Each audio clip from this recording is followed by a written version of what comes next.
Reach Mercury Media. For all kinds of digital media production works, our professional team will create the best output. Consult with us today.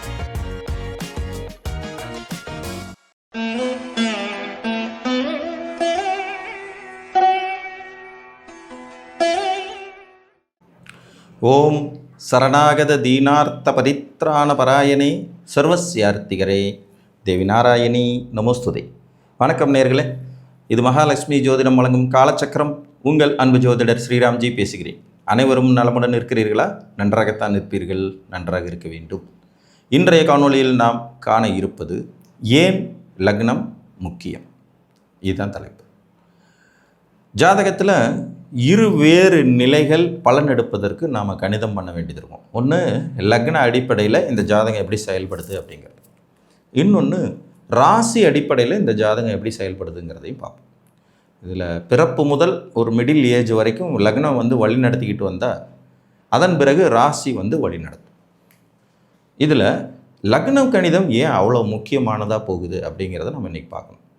முன்பு காலங்கள்லாம் பார்த்திங்கன்னா நிறைய பேருக்கு லக்னம்னா என்னன்னே தெரியாது. நான் பூச நட்சத்திரம் கடக ராசிங்க அப்படின்னு சொல்லுவாங்களே ஒழிய என்ன லக்னம்னு கேட்டால் சொல்ல தெரியாது. நிறையா பேருக்கு தெரியாது.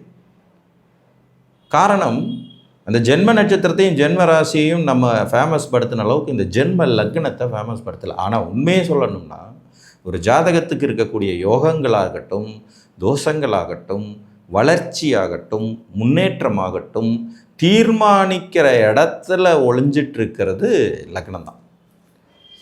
ஏன்னா ஒரு 80 வயசு இருக்கக்கூடிய ஒருத்தருக்கு கிட்டத்தட்ட 40-45 வயசு வரைக்கும் லக்னம் வழி நடத்தி கொண்டுட்டு வந்துடும்.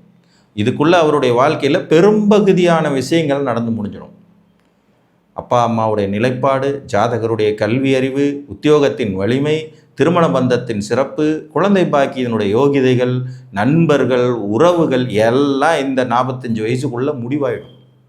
உங்கள் ஃப்ரெண்ட்ஸ் யார், உங்கள் மனைவி யார், உங்கள் குழந்தைங்க யார், எல்லாமே முடிவாயிடும்.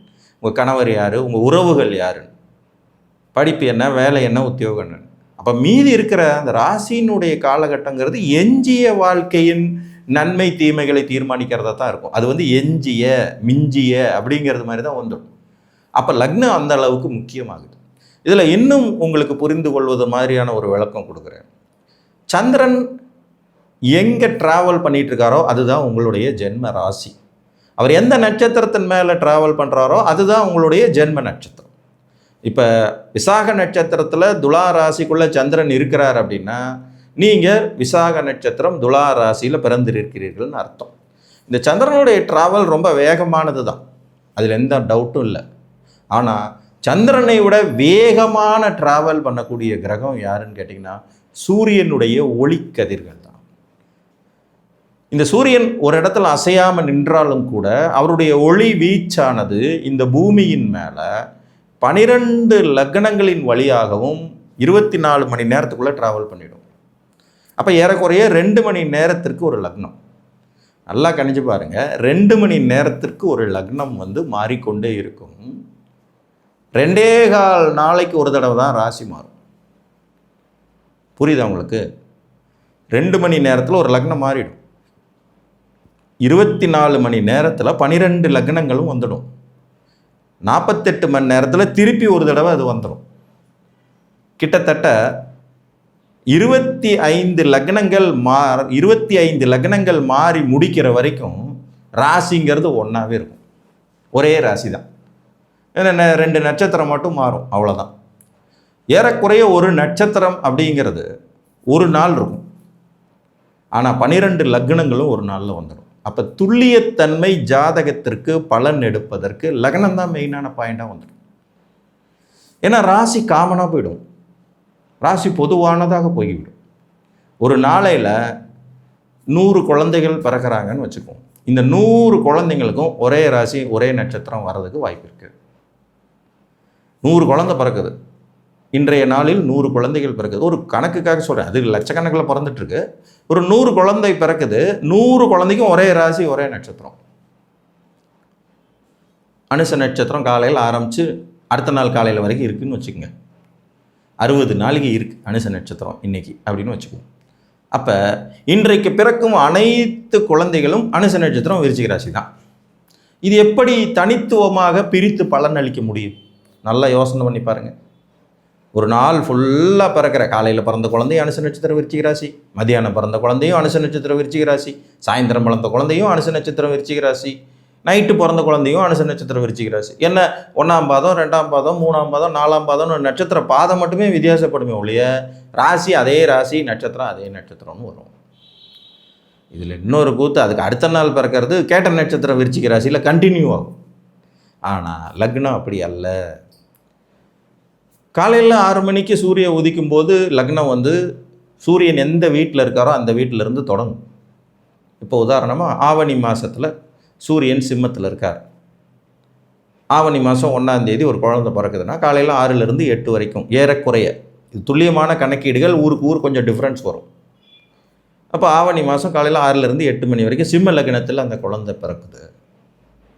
இதே அனுச நட்சத்திரம் விருச்சிக ராசினே வச்சுப்போம், சிம்ம லக்னத்தில் பிறக்குது.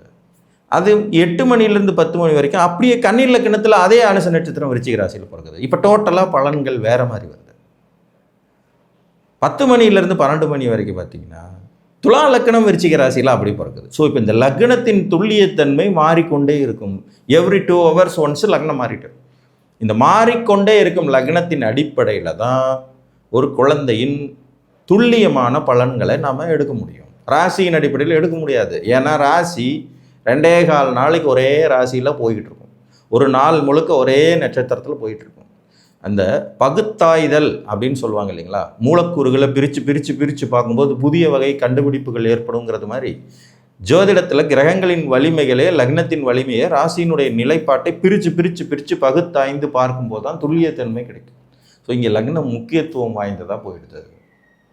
ஆத்மகாரகன் சூரியனின் உயிரால், ஆத்மகாரகன் சூரியனால் ஏற்படுத்தும் உயிரால் உடல் காரகன் சந்திரன் என்பது இயங்குகிறது. இந்த உடம்புங்கிறது உங்களுக்கு ஒரு அடையாளம் தான்.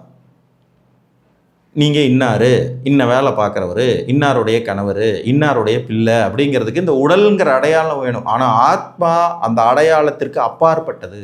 உங்கள் கர்மா என்ன, எதுக்காக இந்த பிறவி, எதுக்காக இந்த உடம்பு, இந்த உடம்பை வச்சுக்கிட்டு, இந்த பேர் வச்சுக்கிட்டு, இந்த அப்பா அம்மாவை வச்சுக்கிட்டு, இந்த வாழ்க்கை துணையை வச்சுக்கிட்டு நீங்கள் என்ன செய்ய போகிறீங்கிறத தீர்மானிக்கிறது தான் உடம்பு. ஆனால் அந்த தீர்மானத்தை தரப்போகிறது உங்களுடைய ஆத்மா. புரியுதுங்களா? இவர் பள்ளிக்கூடம் நடத்தி 1000 குழந்தைங்களுக்கு அறிவு தானம் தர்றதுக்காக பிறப்பெடுத்திருக்காருன்னா அதுக்கு தகுந்த வேலையை அந்த உடம்பு செய்யும். இவர் ஷேர் மார்க்கெட்டில் போய் கோடிக்கணக்கில் சம்பாதிக்க போகிறாருங்கிறதுக்கு பிறப்பெடுத்திருந்தா அதுக்கு தகுந்த வேலையை அந்த உடம்பு செய்யும். ஸோ உடம்புங்கிறது செயல்படுத்துறதுக்கானது தான், அதான் ராசி. ஆனால் ஆத்மாங்கிறத உங்களுடைய செயல் என்ன என்பதை தீர்மானிப்பது, அதுதான் லக்னம். இப்போ புரியுதுங்களா லக்னம் ஏன் முக்கியத்துவம் வாய்ந்ததுன்னு? ஏன்னா பகுத்தாய்வதற்கு ராசி 2.25 நாளைக்கு ஒரே ராசியாக இருக்கிறனால அத்தனை பேருக்குமான குணபேதங்களை கணிப்பது சிக்கலாயிடும். ஒரே ராசியில் பிறந்தவங்க வேறு வேறு கேரக்டரில் இருப்பாங்க. ராசி ஒன்றா தான் இருக்கும், நட்சத்திரம் ஒன்றா தான் இருக்கும். ஆனால் அவங்களுடைய நடைமுறை வாழ்க்கையோ, திருமண பந்தமோ, தொழிலோ, உத்தியோகமோ, படிப்போ சம்பந்தமே இல்லாமல். எனக்கு 2 நண்பர்கள் இருக்காங்க, மிருகசீரட நட்சத்திரம், மிதுன ராசி, 2 பேருமே. ஒருத்தர் வந்து கும்பலக்னம், இன்னொருத்தர் மேச லக்னம். இங்கே லக்னம் மட்டும்தான் டிஃப்ரென்ஸ். ஆனால் ராசி 2 பேருக்கும் ஒன்று தான். மிருகசீரட நட்சத்திரம், மிதுன ராசி, ஏறக்குறைய சம வயது கொண்டவர்கள் தான். இதில் மேச லக்னத்தில் பிறந்தவர் டாக்டராக இருக்கார், ஒரு கைராசியான டாக்டர், நல்ல ஒரு தொழில் செஞ்சு சக்ஸஸ்ஃபுல்லாக போயிட்டுருக்காரு, ஒரு சின்ன கிளினிக் நடத்திக்கிட்டு இருக்கார். கும்பலக்னத்தில் பிறந்தவர் இது வரைக்கும் எனக்கு தெரிஞ்சு ஒரு 10 தொழில் செஞ்சு பயங்கரமான லாஸ் பண்ணியிருக்காரு. இரும்பு பற்ற வச்சுருக்காரு, வெல்டிங் பற்ற வச்சுருக்காரு, பில்டிங் கான்ட்ராக்ட் பண்ணுறேன்னு பண்ணி பார்த்தாரு, ட்ராவல்ஸ் நடத்தி பார்த்தாரு, என்னென்னமோ செஞ்சார். 2 பேரும் ஒரே ராசி தான், ஒரே நட்சத்திரம் தான்.